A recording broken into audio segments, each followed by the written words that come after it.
pratiquer le networking, est-ce que c'est comme draguer? Hum, euh, je pense qu'il y a des trucs, ouais, c'est un bon parallèle, tu vois, ça a du sens de les comparer, je pense, parce que t'as, t'as certains trucs qui peuvent, vu que c'est des premières rencontres, t'as beaucoup de côté première impression, donc les premières impressions sont très importantes. Euh, ce dont tu vas parler va beaucoup influencer. Donc oui, je pense que c'est une forme de séduction. Euh, dans les deux, tu cherches une vraie relation, tu vois. Dans la drague, t'as une drague où c'est juste en soirée où tu t'en fous, mais quand même dans les deux, tu crées une démarche pour créer de la relation. Enfin, tu abordes quelqu'un pour créer de la relation. C'est le plus gros point commun. D'un côté, c'est une relation amoureuse, de l'autre côté, c'est une relation professionnelle. Après, dans la drague, tout comme dans le networking, on peut reprocher d'être hypocrite, ou on peut reprocher d'en faire des caisses, ou on peut reprocher d'être intéressé, ou on peut reprocher d'être manipulateur, parce que du coup, en séduction, on peut être manipulateur, et en networking, on peut être manipulateur. Euh, dans les deux, on peut faire des faux pas, ou avoir des phrases qui marchent pas, ou être inintéressant, enfin, désintéresser l'autre en parlant trop de soi, tu vois, ce qu'on parlait tout à l'heure. Tu vois, combien de fois j'ai entendu des filles disaient, oh, mais il parlait que de lui, insupportable, tout ça. Euh, donc oui, je trouve que c'est des démarches similaires. Euh... En vrai, je vois plus de points communs que de différences. Je suis curieuse d'avoir. Ouais, mais on est d'accord. Je suis curieuse d'avoir ton avis. J'ai beaucoup bugué sur le truc, Ouais, non. mais parce que plus j'y pensais, plus j'essayais de chercher des différences, et plus je voyais des points communs, et je me disais, attends. Ouais. Tu t'es jamais posé cette question avant? T'as jamais fait ce rapprochement de manière consciente? Euh... Non, j'avais pas vraiment fait de manière consciente. Enfin, si, plusieurs fois, en fait, tu t'es dit, bon, c'est quand même un truc d'approche. Peut-être que la différence, c'est que là, t'essayes forcément de plaire. Enfin, alors que, draguer, t'essayes de plaire, alors que networker, t'essayes plus juste de parler à la personne sans chercher à ce qu'elle t'apprécie forcément. Euh, je sais pas. Mais même pas, non, même pas parce que tu cherches aussi à, dans tout ce qu'on disait avant, tu cherches à être apprécié, tu cherches à être, hmm,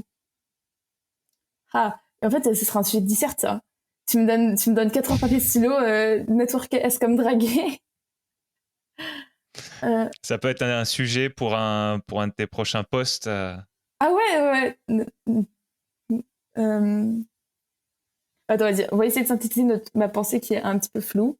Donc, tu cherches à créer de la relation, tu cherches à, sur le long terme, tu essayes de plaire, tu essayes que la personne s'intéresse à toi.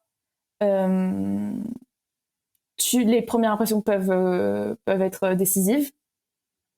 Et les différences, bon, amour versus pro, euh,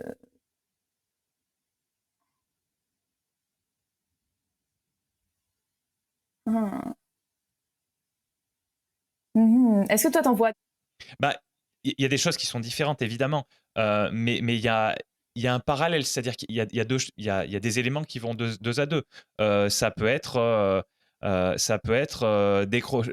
avoir comme objectif de décrocher un job ou d'être en relation ou d'être voilà ou d'être ou de se rapprocher, on va dire, de la personne convoitée. Mais ça va être un petit peu la même chose. Ça va être je sais pas moi, signer le contrat ou embrasser la personne. Ce sera peut-être, tu vois ce que je veux dire? Ouais, Ce sera peut-être la finalité. le point commun. Ouais, c'est ça, c'est ça. Et justement, et c'est toujours la même question, est-ce qu'on veut se retrouver, comment dire, est-ce qu'on aborde le début de la relation, la rencontre avec vraiment un objectif bien spécifique, ou est-ce qu'on l'aborde avec curiosité et voir où ça nous mène? J'écoutais une discussion entre un podcasteur et un gars qui a créé une chaîne YouTube qui s'appelle Charisma on Demand, je crois, quelque chose comme ça, pardon, sur le charisme, comment être plus charismatique. Et en fait, lui, un conseil qu'il donnait par rapport à, comment dire, pour devenir, comment dire, pour devenir meilleur, pour établir des relations avec des personnes qu'on convoite, on va dire, c'est de flirter avec tout le monde. C'est-à-dire, lui, c'était un homme hétérosexuel. Il disait, pour quelqu'un comme moi, il faut flirter avec tout le monde, c'est-à-dire même avec des grands-mères, même avec des hommes, dans le sens où, pas forcément quelque chose de sexuel, mais quelque chose de, comment dire, de l'ordre du jeu, de l'ordre de l'échange. Voilà. Et en fait, en faisant ça, après, bah, le jour où on se retrouve face à une personne avec qui on veut enfin, qui nous inspire l'envie d'avoir une relation intime, on a développé ce muscle-là euh, d'être capable d'échanger, d'être capable de se mettre sous un jour positif. Et ouais, et je pense que dans le networking, moi, mon approche, c'est un petit peu la même, c'est-à-dire d'échanger avec beaucoup de gens, même des gens qui, a priori, n'ont rien de spécifique à t'apporter. Et puis, bah, dans le lot, il y aura des gens peut-être à qui tu travailleras. Et si ce n'est pas le cas à court terme, sur le long terme, tu seras mieux préparé le jour où tu auras un objectif bien spécifique en tête.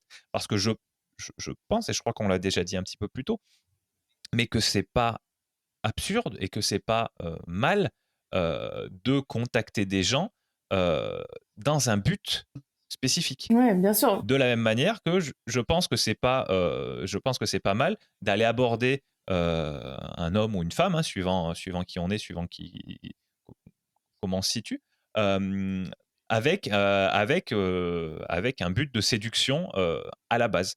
Mais derrière ça, avoir l'état d'esprit de se dire, je vais je vais mettre en place des relations, euh, des- même si c'est sur du très court terme, mais joyeuses, qui vont faire que la personne se sentira bien ou se sentira plus heureuse après avoir interagi avec moi, avec tout le monde. Je pense que c'est une bonne stratégie. Ouais, je suis super d'accord sur le fait de dire que c'est un muscle d'aller parler aux gens, tu vois. C'est un muscle de draguer parce que c'est super dur, en fait. Genre, tu te mets en inconfort total, tu prends le risque d'être rejeté, tu dois savoir bah, comment mettre à l'aise la personne, comment faire en sorte qu'elle s'intéresse à toi. Et c'est vrai que dans le networking, il y a ça aussi, tu vois.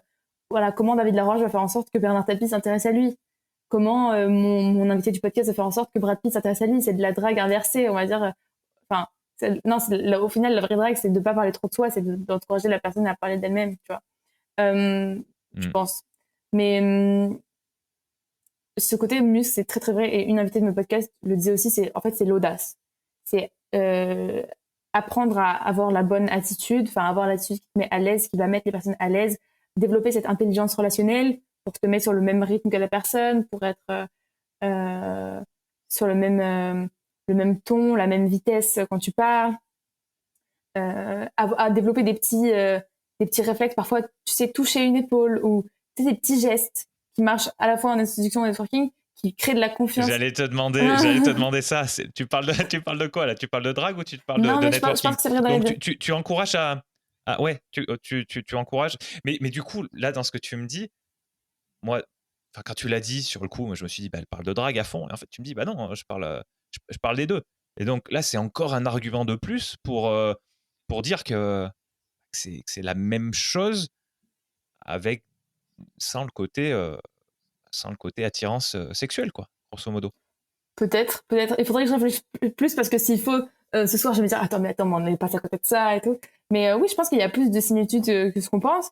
Et tu me disais, est-ce que tu encourages à faire des petits gestes Je pense que toujours utiliser son intelligence relationnelle, si une personne qui est plutôt froide et distante, ça passera pas du tout. Au contraire, ça peut être un red flag total. Mais si c'est une personne hyper décontractée, dans un milieu aussi moins formel, tu vois, pas dans un cercle d'affaires, dans un milieu plus amical ou des gens qui sont plus proches de toi, Mm. là, je pense que ça peut carrément aider euh, de mettre une main sur l'épaule ou tout comme ça. Mais sinon, euh, mais sinon éviter quand ça peut gêner la personne. Ouais, donc faut vraiment être, encore une fois, faut vraiment être à l'écoute de l'autre. Et au-delà de l'écoute de Louis, une